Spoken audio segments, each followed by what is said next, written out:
وجہ کیا ہے کہ آپ دیکھ نہیں رہے بھائی سوسائٹی میں اس وقت کیسے تربیت کرنی ہے. دیکھو قرآن بار بار جب بھی دعوت کی بات آتی ہے ادعو الی سبیل ربک بالحکمت والموعظۃ الحسنہ, اپنے رب کی طرف لوگوں کو بلاؤ حکمت کے ساتھ. یہ حکمت کا لفظ اللہ نے کیوں ایڈ کر دیا ہے بھائی؟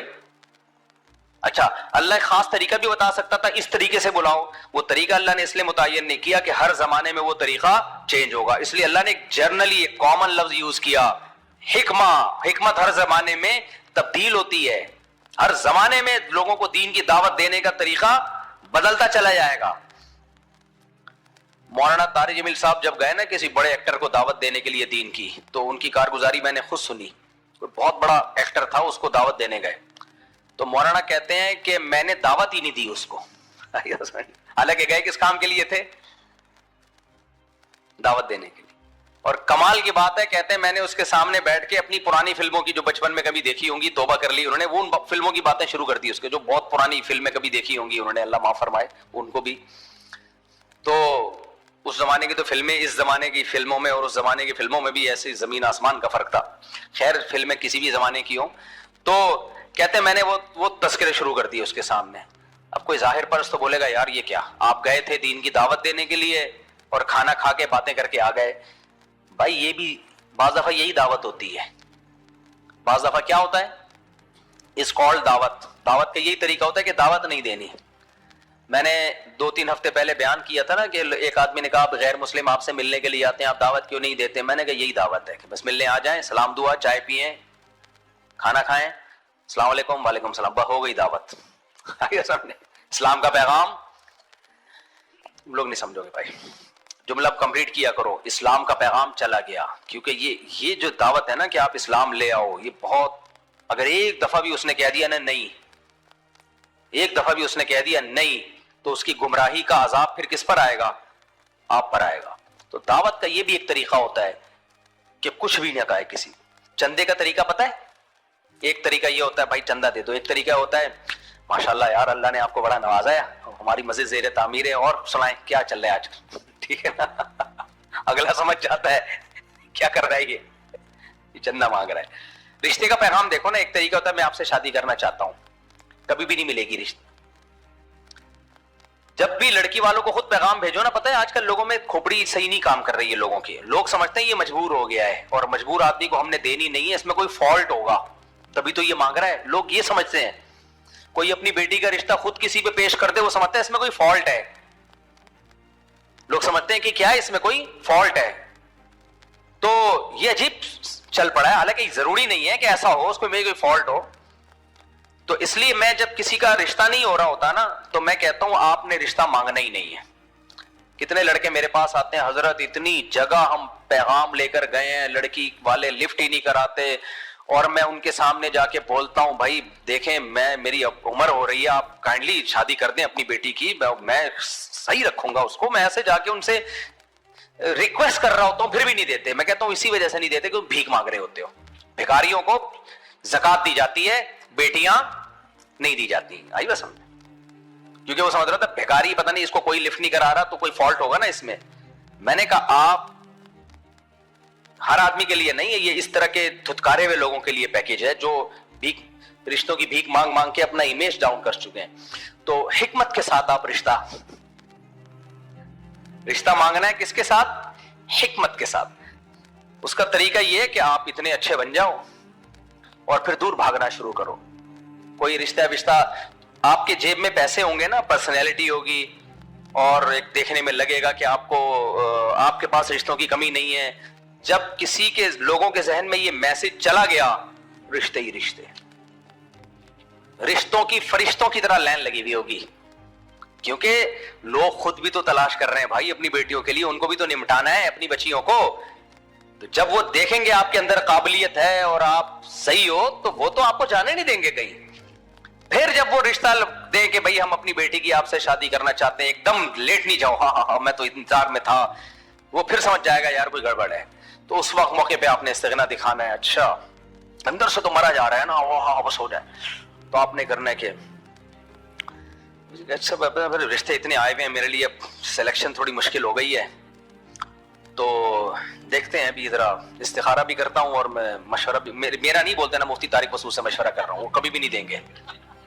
وہ تو کہیں گے اتنے آئے ہوئے یہاں بھی کر لے وہاں بھی کر لے یہاں بھی کر لے وہاں بھی کر لے. میرا تو بتاؤ ہی نہیں کہ میرے بیانات سنتے ہو. بولو کہ یار وہ اگر پوچھیں بھی نا مفتی طارق مسعود کے بیان سنتے ہو, کہتے ہیں یار وہ ان کے شارٹ وارڈ کبھی کوئی لطیفے وطیفے آ جاتے ہیں, باقی میں ان کی سے بالکل بھی متاثر نہیں ہوں. حالانکہ میرا بیان سن کے شادی کی خواہش پیدا ہوئی ہوگی اس میں. تو حکمت کے ساتھ, تو میرے بھائی بغیر حکمت کے رشتہ نہیں ملتا, کسٹمر بھاگ جاتا ہے. تو بغیر حکمت کے دین کی دعوت دینا کیسے جائز ہو گیا؟ یہ کیسے جائز ہو گیا کہ حکمت کے بغیر بس اب دین کی بات کو پھینک کے چلے جاؤ؟ تو اس لیے گھر میں تربیت کا بھی بہت. ایک صاحب میرے پاس آئے, کہنے لگے میں نے اپنی بیگم کو اسمارٹ فون نہیں دیا اور میری گھر میں بڑی لڑائیاں ہو رہی ہیں. میں نے کہا کہاں رہتے ہو؟ اس نے کہا پتہ نہیں گلشن اقبال میں رہتا ہوں. اگر کسی گاؤں دیہات میں ہوتا تو میں کہتا بہت اچھی بات ہے, اسمارٹ فون نہیں ہونا چاہیے. میں نے اپنی بیگم کو اسمارٹ فون لینے کی نہیں دیا اور اس کی بڑی خرابیاں ہیں اور وہ پھر ٹک ٹاک دیکھے گی اور وہ فیشن کی چیزیں دیکھے گی. میں نے کہا میرے بھائی تو گلشن اقبال میں رہتا ہے, تو ڈیفینس میں رہتا ہے, اور تو یہ سمجھتا ہے کہ تیری بیگم کے پاس اسمارٹ فون نہیں ہوگا تو وہ تیری اطاعت کر لے گی, تیری بیٹی بھی تیرے داماد کی اطاعت نہیں کرے گی. اس بارے میں بغاوت کے علاوہ کچھ بھی حاصل نہیں ہوگا.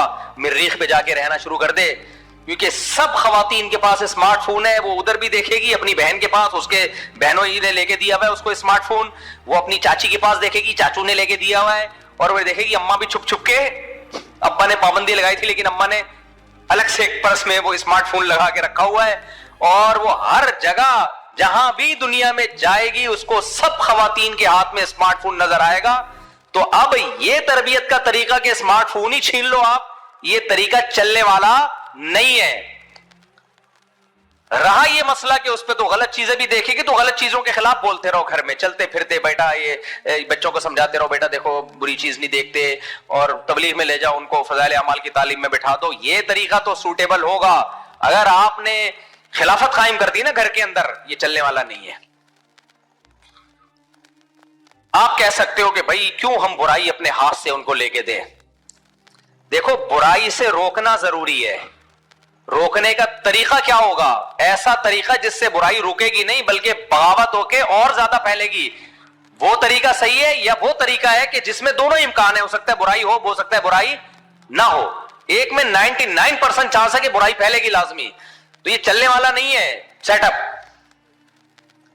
اور جب یہ موبائل فون آئے تھے نا, اسمارٹ فون تو اب ہو گیا نا, پہلے موبائل میں لوگ سختی کرتے تھے موبائل نہیں ہوگا بیگم. میں نے کہا بھائی کسی گاؤں میں رہتا ہے کسی کچی آبادی میں رہتا ہے تو پھر ٹھیک ہے, اس کے بڑے فسادات ہیں موبائل کے. لیکن آپ شہر میں رہتے ہو تو آج کل سب میرڈ خواتین کے پاس موبائل ہوتا ہے, تو اس کے جو سائیڈ افیکٹ ہیں ان سے بچنے کی تو کوشش کی جائے گی.